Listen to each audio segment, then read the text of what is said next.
It is Sunday evening, somewhere around 9. And tonight, on Souls Explained, we are observing a rare and majestic ritual. The Last Supper.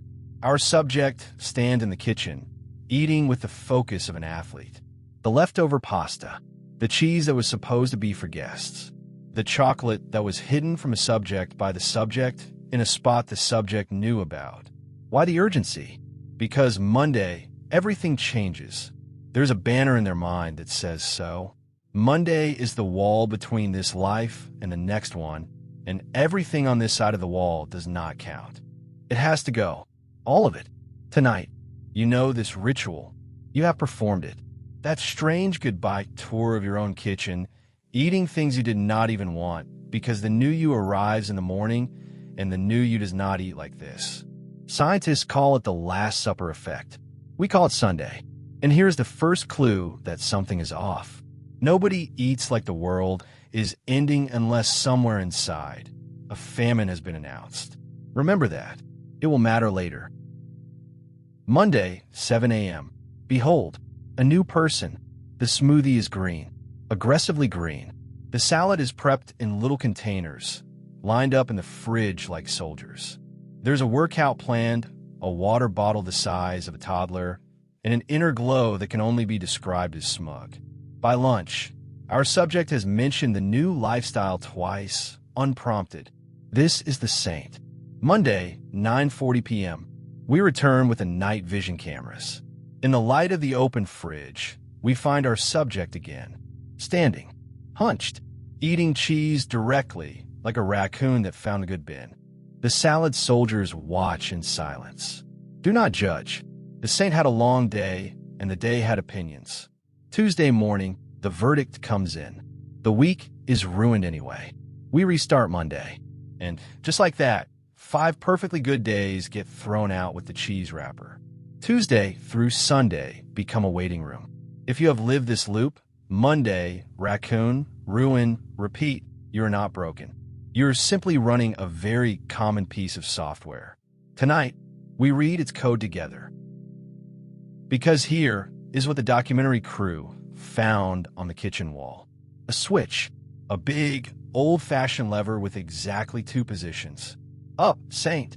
Down, goblin. There is nothing in between. No dial, no dime.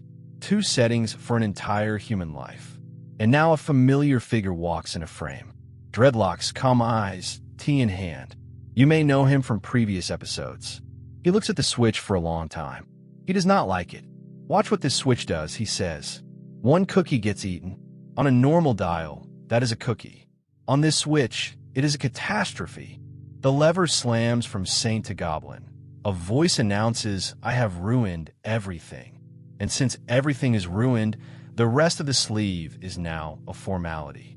That is all or nothing thinking, and it was never about food. Somewhere along the way, eating became a morality test. Good foods, bad foods, good me, bad me.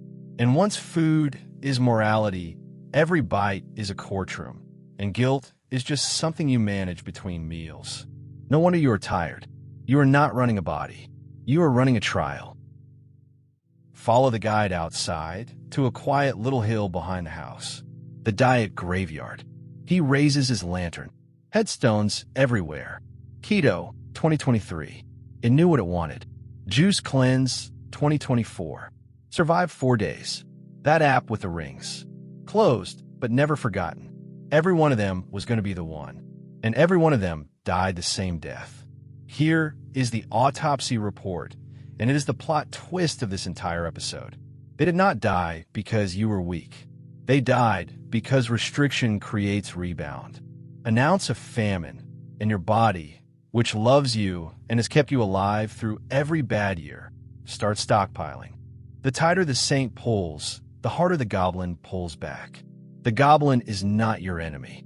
The goblin is a rescue party sent by the saint's own rules, which means the problem was never your willpower. Read the headstone again. It was never willpower. It was the switch. All these diets asked you to be perfect, and nobody can live on a lever. So the real question is not, how do I finally become the saint? It is, who keeps sending the goblin, And what is it trying to bring me? And this is where the guide sits down and gets quiet, because this part is not funny. The part of you that eats when you are sad or stressed or lonely is not sabotaging you. It is trying to take care of you. It is a comfort system built long ago, probably when you were small, and it worked. Food was warm. Food was there. Food asked no questions. That system never got better tools. You do not have a discipline problem. You have a self-kindness shortage. And here is the moment to stay for. Imagine a child you love. Small, tired, had a hard day, reaching for a cookie for comfort. Now imagine saying to that child what you say to yourself. You have no self-control. You ruined everything. You would never say that. Not once. You would kneel down and be kind because the child is not bad. The child is human and having a day. You were that child. You still are. And when you finally talk to yourself about food that way, something in you unclenches. The war ends. And one honest note, said with love, if eating truly feels out of control, reaching for real support, a professional or a coach, is not failure. It is strength with a plan. So the guide clears the kitchen table, sets down his tea, and unpacks the tools. No leve, no famine, for small things instead. Tool 1, the 80% rule. Take the switch off the wall and install a dial. Mostly nourishing, always allowed to be human. 80% is not a lower standard. It is the only standard that survives contact with real life. Tool 2, never 2 in a row. 1 skipped walk is rest. 2 is a pattern. 1 wild dinner is a dinner. 2 is a slide. You never have to be perfect. You just never miss twice. That single rule quietly deletes the entire concept of the ruined week. Tool 3, eat the cookie at the table. On a plate. Sitting down. With attention. No standing in the fridge light. No phone. No shame chaser. Guilt-free tastes completely different, and strangely, it needs less. Tool 4, before the fridge, 1 question. What am I actually hungry for? Sometimes it is food. Wonderful. Eat. But sometimes it is rest, or a break, or a person, and no snack in history has ever fixed a loneliness. Ask first, then choose. That is the whole toolkit. Notice what is missing. Punishment. 1 month later, the documentary crew returns for the final shot. Sunday evening again. But look, no Last Supper. Our subject is cooking, music on, tasting the sauce like someone who is allowed to enjoy things.